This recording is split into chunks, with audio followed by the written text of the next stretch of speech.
Gagawa pala tayo guys ng pinto gamit yung paralina. Ano siya, ganyan yung pagkagawa nyo guys. Ano siya, carrying channel siya guys. Ayan, carrying channel.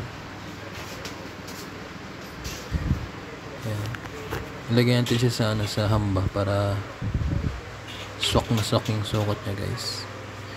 Doon natin siya nilatag sa hamba. Ayan. Ano siya, pinto siya na na carrying channel, tapos cement board.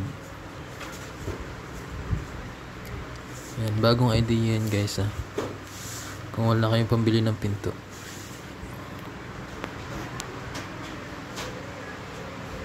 Pwedeng gawin yung yung carrying channel tapos cement board guys.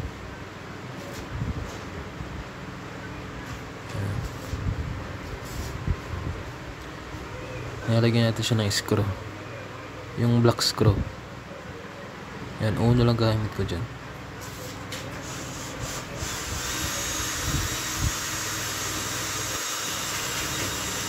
Yan.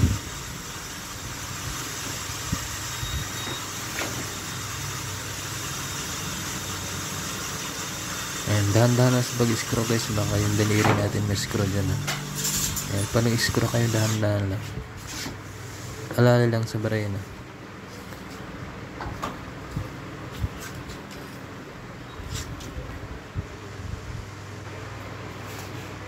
Ayan, nilatag natin yung dalawa. Pangatlo na tayo guys.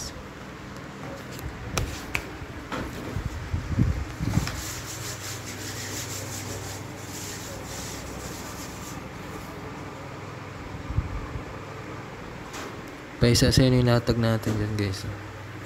Yan, inipit natin yung pinaka frame niya doon sa hamba. Tapos kinakalangan ko lang siya ng ng cement board. Kinakalangan ko siya para maipit siya doon sa hamba.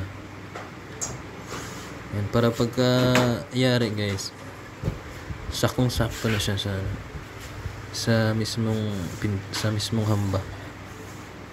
Kasi mamaya pag hindi natin ginanyan, di tulad yan ng kahoy na pwede mong bawasan, pwede mong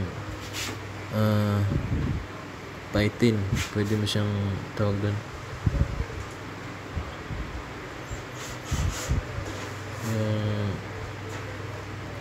nickel planer, pwede mo siyang planer guys.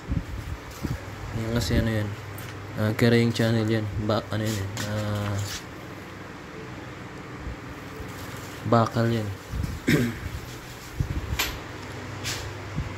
Kailangan sakong sukat natin dyan. Kaya ganyan yung idea na ginawa natin. Inipit natin sa hamba.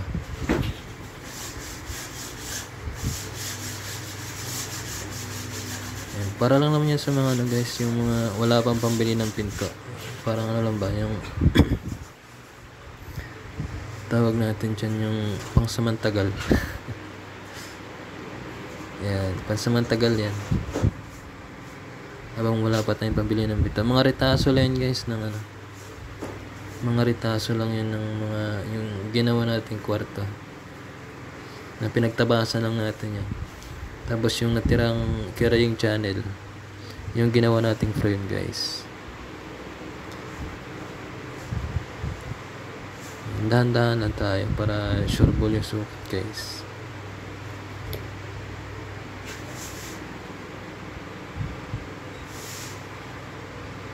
Ayan, sure ball yung sukat natin siya. Yung sigurado natin, sipat-sipat natin siya. Kailangan tuwid siya guys, tuwid.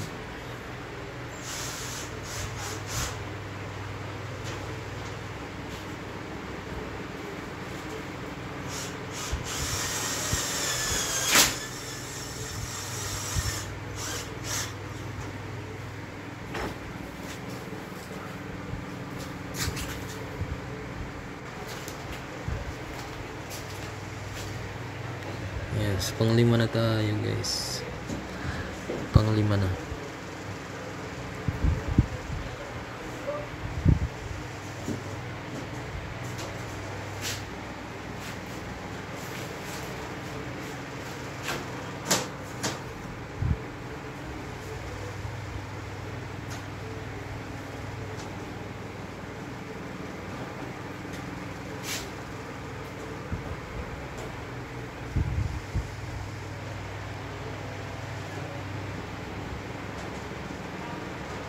Yung black screw muna ginamit natin dyan guys ha. Pang ano na siya, pang ipit lang. Tatanggalin natin yung, papalitan natin yan ng tawag doon yung blind rivets. Papalitan natin yan, tapos mamasilyahan natin para good siya tingnan.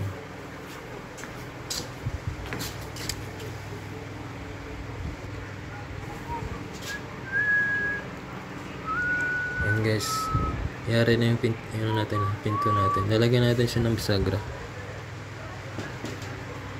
Ayan. May bisagra na siya guys. Ganyan yung pagkabit natin. Ayan. Ayan, bisagra siya guys.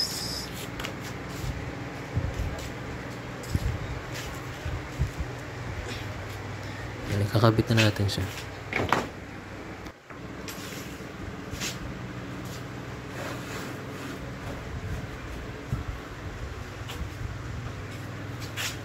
Nilagyan natin siya ng kalang sa baba para umangat yung ano natin, yung pinto.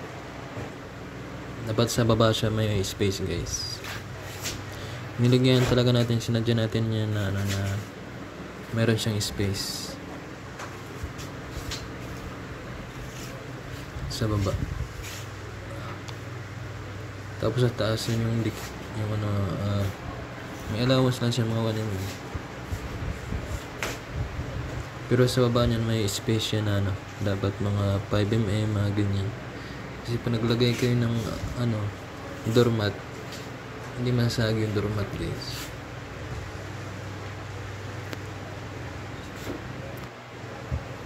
Yan, kailangan nakaangat yung pinto.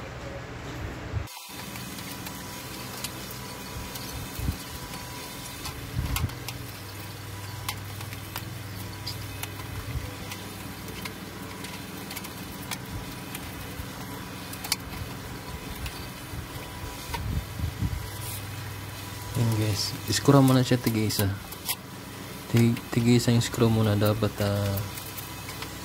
wag muna din siyang screwan lahat para matansya natin yung kung makapasok ba yung pinto.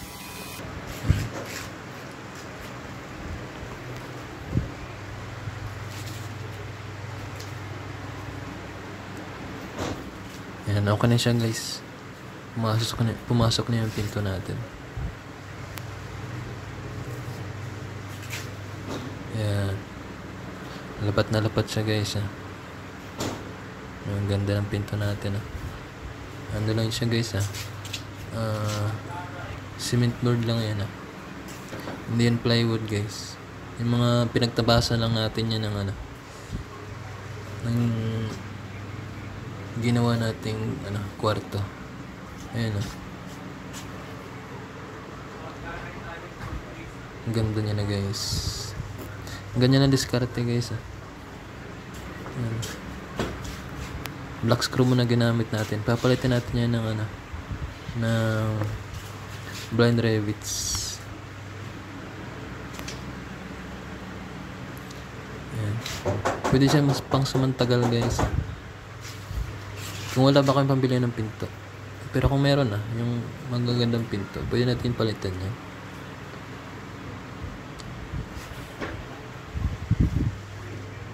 Ano lang yung siya pang lang kung wala pa. At least may pinto na tayo guys. Ayan. Maglalagay tayo ng doorknob guys. Ayan.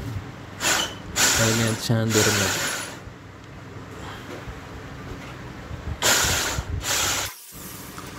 Ayan, butasan natin siya guys gamit yung pangkahoy yun guys. Yung panggawa talaga ng pinto. Pero ginamit rin natin siya dito sa cement board guys. Kasi malambot lang naman to.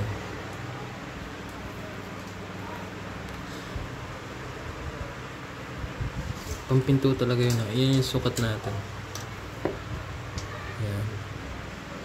100 siya by 100 guys. Kailangan nasa pinagitna siya.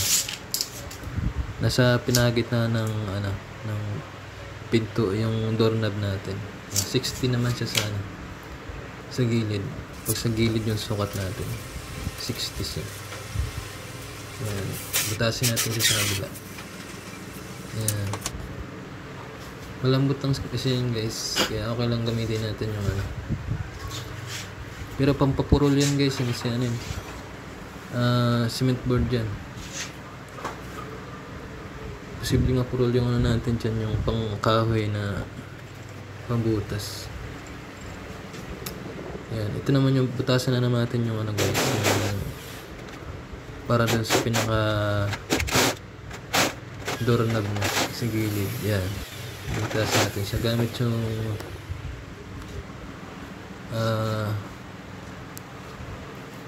drill na pambakal guys. Ayan, magkakabit na tayo ng ano guys, doorknob. Yan yung doorknob natin. Ayan, nabili ko na siya sa Shopee guys. Ayan, nilalagay ko siya sana sa ilagay ko yung link sa ano natin guys sa description para makabili kayo ng ganyan. Yan yung kakabit natin dyan guys. Yan yung ano niya.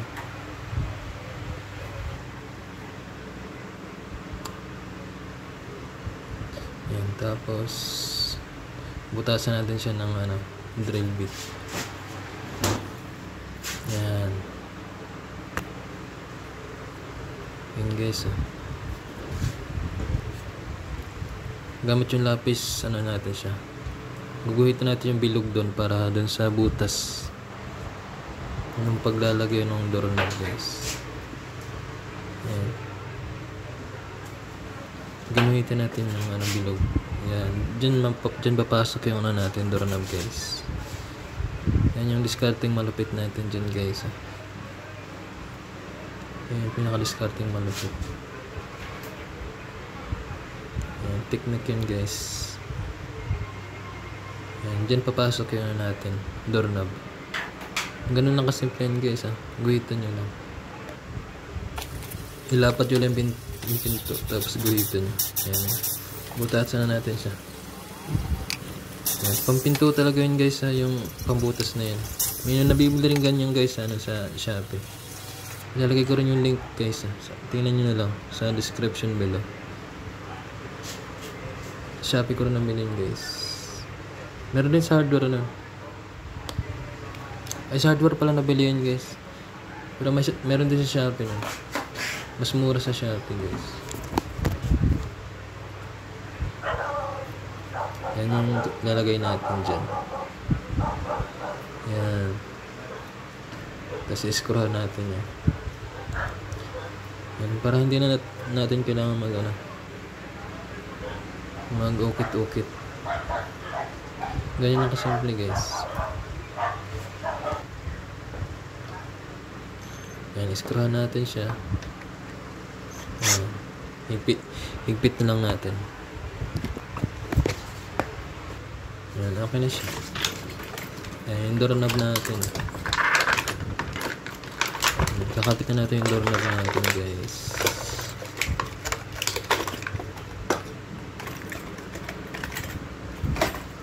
Yan. Yan yung susi niya.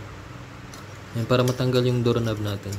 Kasi kailangan tanggalin natin yan para makabit natin siya dun sa sa pinto. Yan, may susian yun guys. Yan. Yan, dyan natin tutusok tapos ikutin lang. Tusukin natin yung banda. Yan, tusukin natin siya. Tapos ikot. Tapos hila. Yan. Pag natusok, ikot tapos hila. Yan, ganyan na guys. Yan, pwede natin siya ikabit. Yun lang yan sa butas lang. Yan, tanggalin natin yung isa. Pwede natin ilagay yan doon guys. Pwede na siyang ilagay. Yan. Yan. Sasabit natin yun doon sa doon sa nakaabang. Para pag ikot ng doorknob natin, iikot yung magagalaw siya. May sasabit tayo dyan. May parang hook. I-hook natin siya dyan sa ano. Yan, yung ano, yung tinuturo ko guys. Yan. May parang hook siya na isasabit natin dyan. Yan, isasabit natin siya dyan. Yan. Dalawa yun sila guys. Yung isasabit niya dyan. Yan. Para siya naka-hook. Para pag-ikot ng ano natin. Ang doorknob. Gagalaw siya. Yan. Pag sumabit na siya.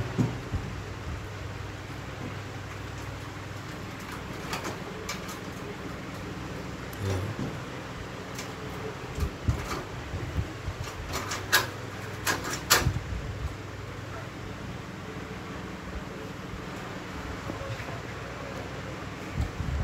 So, pag ginalaw natin, pag inikot natin siya guys, gagalaw siya. Yan, kasi nakasabit na siya doon. Yan lang, sasabit lang natin siya. Yan, ganyan na kasimple guys. So, pag kabit ng doorknob guys, ganyan siya kasimple.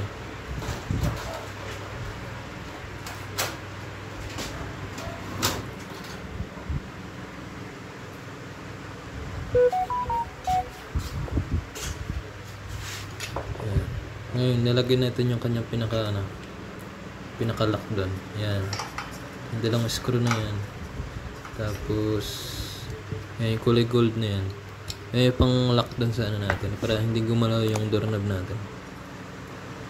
Para tanggal natin siya dyan. Kasi naipit siya eh. Yan. Nakalock siya. Tanggalin muna natin. Yan, tanggalin mo natin siya. Yan, okay na. Kabitin natin siya dun guys. Yan, kung medyo malayo doon sa likod guys, adjust natin doon sa likod. Kung malayo yung pag-screwan,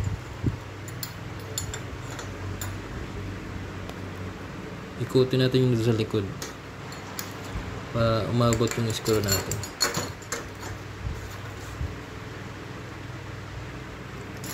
Ayan, medyo malayo yun siya guys. Hindi abot yung screw natin. Gawin natin guys, ikutin natin yung sa likod. Ayan, yun yung sinasabi ko guys. Ayan, na-adjust natin yan para lumapit siya dun sa kabila. Pwede natin ikutin yan para umabot yung pag-iskurahan natin. Yan, lumapit na siya guys. Yung pinaka-pag-iskurahan natin. Basta maikot natin siya ako niyan. Kasi pag napasobra yan guys, pwedeng mahirapang yung pag-ikot natin, mahirapan yung doorknob pag napasobra niya. Naglalak siya. Hindi siya nabalik. Kinasakto lang. Ayan. Kapit natin siya guys. Yung pinakalak niya.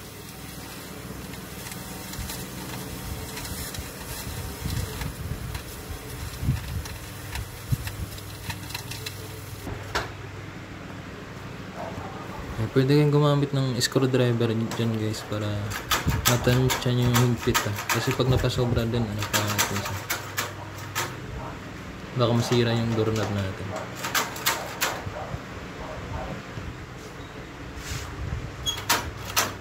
Okay yung ikot nyo guys.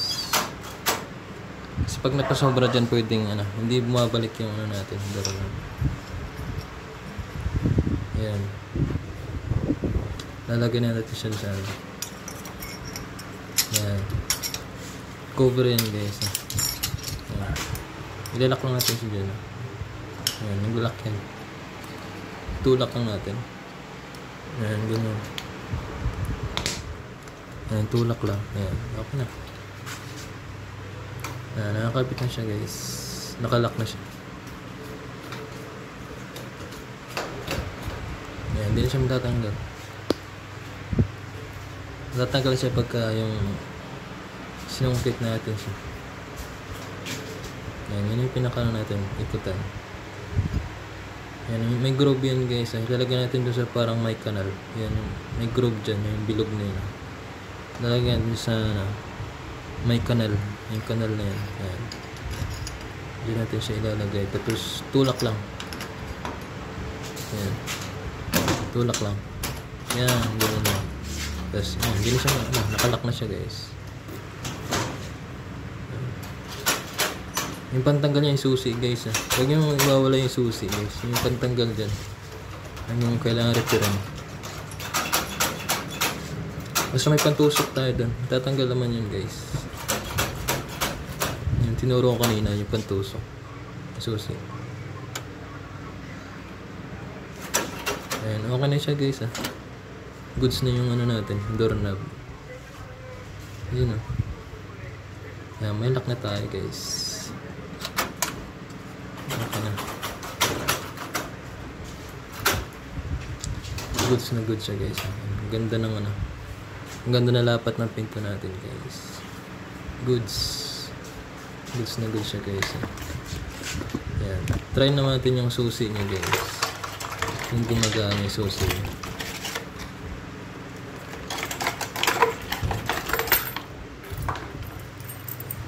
Ilalagay ko link ng guys ng doorknob natin na yan sa description kung gusto niyo bumili ng doorknob guys. Mura lang sa Shopee yun guys. Shopee ko lang nabili yan. Ayan, try natin i-lock. Lock natin siya tapos labas tayo. Ayan, hindi siya naiikot Ayan, nakalock na siya.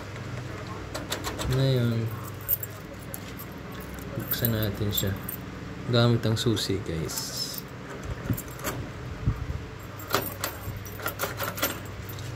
Yun bumuka siya guys. Yun, goods na goods yung doorknob natin guys. Ayan, thank you sa panonood guys Ayan, kung may natutunan kayo guys, pa-like naman yung video natin guys, tapos pa-subscribe na rin. Ayan, para ganahan tayong gumawa pa ng mga ganitong video ideas guys. Ayan, sa mga pinto guys, kung ano lang.